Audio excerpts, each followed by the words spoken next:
네, 주말에 마태복음 24장에 들어섰습니다마는 이 24장과 25장은 예수님께서 마태복음에서 맨 마지막에 배치된 종말에 대한 설교를 담고 있습니다.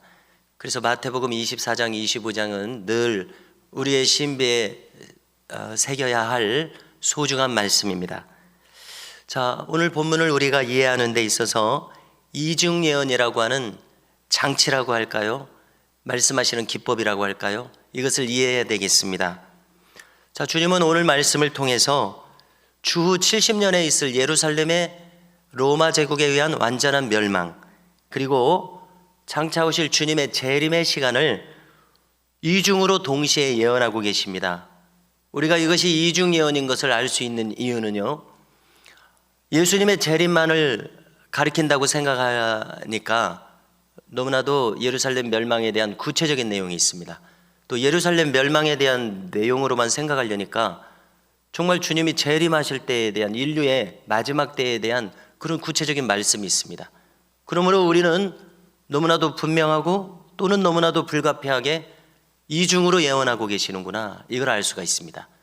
자, 다윗도 그렇게 했습니다. 아브라함도 그렇게 했습니다. 이사야, 예레미야, 수많은 선지자들도 자기 때에 대해서만 이야기하지 않고 예수님 오실 때라든지 심지어 예수님이 재림하실 때라든지 이렇게 이중 삼중으로 예언을 했었습니다. 그래서 이것은 시간의 주관자이신 하나님께서 하시는 하나님의 주권에 속한 일임을 알 수 있습니다. 우리는 오직 흘러가는 시간 속에서만 살아가고 있습니다. 그러나 하나님은 그렇지 않습니다. 우리는 3차원에서 살아가고 있지만 하나님은 4차원, 5차원 그 이상의 차원에 계심으로 시간에 구애받지 않으심을 우리가 헤아린다면 충분히 이해할 수 있을 것입니다. 그래서 주후 70년 예루살렘의 멸망을 경고하심과 동시에 주님의 재림을 경고하고 계십니다. 자, 오늘 말씀을 다 읽었을 때 우리는 이 미래에 있을 일에 대해서 우리의 심령이 과연 준비되어 있느냐, 준비되어 있지 못하느냐, 우리는 이 점 하나만을 점검하면 되겠습니다. 그런데 이 준비는 오늘 내용을 다 볼 때에 갑자기 되지 않는다는 것을 힘주어 알려주고 계십니다. 평소에 준비되어 있어야 합니다. 평소에 하나님의 말씀에 의해서 나의 심령이 이 하나님의 때를 위해서 조율되어 있어야 됩니다. 그렇다면 이것으로 족합니다. 사도 바울은 이야기했습니다. 언제 주님이 오신다고 하여 이런 가르침을 어떤 사람들이 베푼다고 하여 쉬 염려하거나 동심하지 말아라. 마음에 동요를 일으키지 말아라. 왜 동요가 일어납니까? 내가 준비되지 않았다고 생각하니까 동요가 일어나고 겁이 나는 것입니다. 사람의 심리라고 하는 것은 다 똑같죠. 자, 그러나 평소에 준비되어 있다면 그렇게 동요될 필요 없습니다. 언제 주님 오신다고 호들갑을 떨 필요가 없습니다. 그리고 분명한 것은 언제 주님이 오시냐는 하나님 아버지께, 아버지의 소관에 속한 일입니다. 나는 신경 안 써도 됩니다. 예수님도 모른다고 그랬습니다. 우리의 소관이 아닙니다.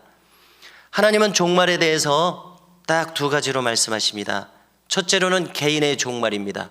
우리는 70, 80 혹은 100년 안에 나의 생애를 다 살고서 개인의 종말을 맞이합니다. 언제 불러가실지 모릅니다. 오늘 불의의 어떤 일이 있어서 나를 불러가실 수도 있고, 또 인간에게 주신 그 수완을 다 채운 다음에 불러가실 수도 있고, 개인의 종말 누구에게나 옵니다. 그런가 하면 우주적인 종말이 있습니다. 주님의 재림의 때입니다. 오늘 오실지 이번 달에 오실지 1년 후에 오실지 100년 후에 오실지 우리는 알지 못합니다.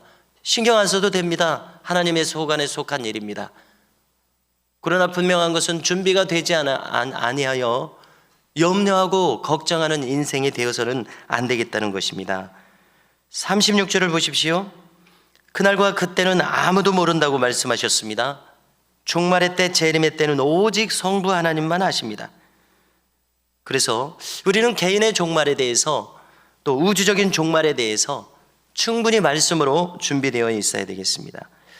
그래서 관건은 우리가 참 믿음을 가진 자가 되느냐 여부입니다. 하나님 백성으로 살아가고 있느냐, 이 여부입니다. 내 심령의 회개의 마음으로 충만하고 있느냐, 이 여부입니다. 우리는 오직 이것만 마음을 쓰면 됩니다. 37절을 보시면은요, 인자의 임함, 즉 주님의 재림은 노아의 때와 같다고 하십니다. 자, 이어지는 설명을 보면은요, 사람들은 홍수가 일어나기 전까지 그저 일상적인 삶을 살고 있었습니다. 시집가고 장가가고 직장 생활하고 개인 생활하고, 그렇죠? 우리도 마찬가지입니다. 그런데 문제는 뭐였냐면은 그 사람들이 하나님 제일주의로 살아갔느냐, 아니면 인간 중심주의, 즉 자기 중심주의로 살아갔느냐, 이 둘 중에 하나의 여부입니다. 우리도 똑같이 주님 오실 때 들림 받는 사람, 들림 받지 못하는 사람, 노아의 홍수의 때와 같습니다. 똑같이 직장 생활합니다. 가정 생활합니다. 개인 생활합니다.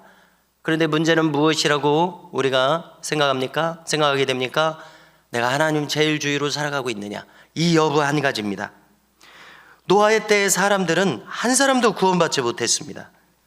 노아의 경고를 무시했기 때문입니다. 적어도 50년 이상 방주를 지으면서 경고했던 노아를 사람들은 조롱했을 것입니다. 그 경고를 무시했습니다. 그러나 막상 홍수가 일어나 8명의 노아의 가솔들이 방주에 들어갔을 때 다시는 그 문이 열리지 않았습니다. 뒤늦게 깨달았어도 아무 소용이 없었습니다. 하나님 없이 일상을 살아갔기 때문에 이런 일이 있었습니다. 노아의 부부 2사람, 노아의 세 아들 부부 6사람, 모두 8명만이 구원받았습니다. 방주에 올라탄다는 것은 무엇을 뜻합니까? 하나님의 말씀 안에서 충실하게 신앙생활하는 것을 가리킵니다. 예수님 중심주의로 사는 것입니다. 주님을 모시고 주님을 주인으로 삼고 그분의 종으로 살아가는 사람을 가리킵니다. 오늘 말씀도 보니까 2사람이 똑같이 밭을 갈다가 하나는 들림받는데 하나는 남겨집니다. 2 여인이 맷돌질을 합니다. 한 사람은 들림받고 한 사람은 남겨집니다. 그 2사람의 차이는 무엇입니까? 그 안에 주님을 모시고 있느냐 아니냐, 이 차이입니다. 42절, 깨어있으라. 어느 날에 너희 주가 임할는지 너희가 알지 못하기 때문이다. 자, 바울이 동심하지 말라고 했죠. 그때는 나의 소관이 아니기 때문에 그렇습니다. 준비되어 있으면 그것으로 족하기 때문에 그렇습니다. 관건은 십자가의 신앙으로 내가 무장되어 있느냐. 다른 말로 풀면 무슨 의미를 우리가 여기서 얻을 수 있습니까? 십자가의 신앙으로 무장되어 있는다는 것은 회개의 심령으로 계속 살아가는 것을 의미합니다. 자, 일전에 구원론에 대해서 이렇게 설명드릴 수 있었습니다. 회개하는 것이나 거듭나는 것이나 똑같은 것을 가리킵니다.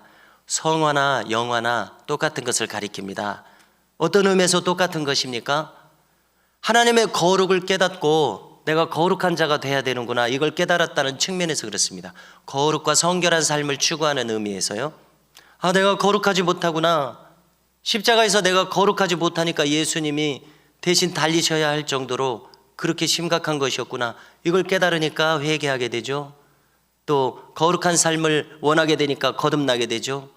거룩한 삶을 추구하는 그 은혜를 나에게 집어넣어 주시니까 성화의 삶을 살게 되죠. 그것을 마침내 이뤄내니까 영화롭게 되죠. 그렇습니다. 다 표현은 달리했고 양상은 다른 양상이지만 거룩을 추구한다는 입장에서는 다 똑같은 것입니다. 그렇습니다. 바꾸어 말한다면요, 자기 두루마기를 빠는 복된 자가 되는 것입니다. 자기 두루마리는 영적으로 세마포우시죠. 우리가 영적으로는 깨끗하여진 흰 옷을 입고서야, 이 예복을 입고서야 하나님 앞에 서게 될 것입니다. 천국에 받아들여질 것입니다. 그러므로 들림받는다는 것, 개인의 종말에서 승리한다는 것, 모두 무엇입니까? 영적으로 깨끗하여진 흰 옷을 입는 것입니다.